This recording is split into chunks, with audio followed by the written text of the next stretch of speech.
লালচি বউ জাদুই হার। একদিন সকাল সকাল গঙ্গা কাজ করছিল, আর কেউ দরজায় কড়া নাড়ছিল। কে? কি দরকার? এই বলে গঙ্গা বাইরে এলো, আর বাইরে একটা বুড়ি মহিলাকে দেখলো আর ভাবলো, কাকে চাই তোমার? এখানে কোনো চাঁদা টাদা হবে না। তখনই বুড়ি মহিলা বলল, না না, আমি চাঁদার জন্য আসিনি, আমি তো মঙ্গার কাছে এসেছি। আচ্ছা, শাশুড়ি মার তো অনেক জানাশোনা। শাশুড়ি মা বাইরে গেছেন, পরে এসো। এই বলে সে ভিতরে যাচ্ছিলই, আর তখনই বুড়ি বলল, শোনো বৌমা, আমি কাশি যাচ্ছি, আমি তাড়াতাড়ি ফিরবো না, তাই জন্য মঙ্গার দেওয়া সোনার হার ফেরত দিতে এসেছি। হাড়ের কথা শুনেই গঙ্গা খুশি হয়ে দেখতে থাকলো। কি সুন্দর এই হারটা! শাশুড়ি মা আসার আগে আমাকে এই হারটা নিয়ে এখান থেকে ওনাকে ভাগাতে হবে। আচ্ছা আচ্ছা আচ্ছা, কি ভেতরে আসুন, আপনাকে কফি বানিয়ে খাওয়াচ্ছি। ও ওনার সাথে ভালোভাবে কথা বলতে থাকে। শাশুড়ি মার একটু আসতে সময় লাগবে, উনি বলে গেছেন যদি কেউ ওনার জন্য কিছু নিয়ে আসে তো আমাকে নিয়ে নিতে। যদি আপনি আমাকে দেন তো ওটা ওনার কাছেই পৌঁছে যাবে। এই বলে হারটা নেবার জন্য হাত পাতে। শোনো, এই হারের ব্যাপারে। আরে আমি কেন জানবো না, শাশুড়ি মা আমাকে অনেকদিন আগে বলে দিয়েছে। এই বলে হারটাকে দেখতে থাকে। ঠিক আছে, তাহলে আমি চললাম। এই বলে ওই বৃদ্ধ ওখান থেকে চলে যায়। গঙ্গা ওই হারটাকে দেখতে থাকে, আর আয়নার সামনে গিয়ে ওই হারটা নিজের গলায় পড়ে। গঙ্গাকে হারটা দিয়ে যাবার পথে ওই বুড়ির মঙ্গার সাথে দেখা হয়। আরে কোথা থেকে আসছো মঙ্গাম্মা? চলো চলো, আমার বাড়ি চলো। আমি তোমার বাড়ি থেকেই আসছি। আমার বাড়ি থেকে আসছো? হ্যাঁ, তোমার দেওয়া হারের জন্য আমার বৌমা আমার ছেলের সাথে খুশি মতন থাকছে, আর আমাকেও দেখছে।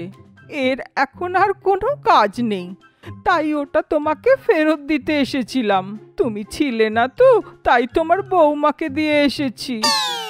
কি? আমার বউকে দিয়ে দিয়েছো? শুনে মঙ্গা তাড়াতাড়ি নিজের বাড়ি পৌঁছায়। দরজায় হাড় পড়া গঙ্গাকে খুশি দেখে আশ্চর্য হয়ে যায়। আরে দাঁড়ান দাঁড়ান শাশুড়ি মা, আপনি তো বাইরে থেকে আসছেন, আপনার পাটা একটু ধুয়ে দেই। এই বলে একটা ঘটিতে জল আনে, আর পা ধোবার পর জল নিজের মাথায় ছেটায়।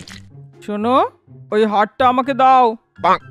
মঙ্গা গঙ্গাকে বলে, শুনুন শাশুড়ি মা, আপনি আপনি আমার থেকে অনেক বড়, আর আপনার কথা আমি ফেলতে পারবো না, কিন্তু এই হারটা আমার খুব পছন্দ।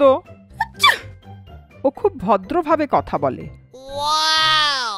বৌমার এর ব্যবহার যে হার, সেটা শাশুড়ি মা বুঝে যায়, কিন্তু এটার কি করা সেটা বুঝতে পারছিল না। দুপুরে উঠোনে বসা শাশুড়ি মার কাছে একটা গ্লাস নিয়ে বউ আসে। শাশুড়ি মা, এই লেবু জলটা খেয়ে নিন, আপনার ক্লান্তিটা কেটে যাবে। কিছুক্ষণ পরে শরবত নিয়ে আসে। শুনুন শাশুড়ি মা, আমার দিব্যি, আপনি যদি এটা না খান। এই বলে পুরো এক গ্লাস শরবত খাওয়ায়।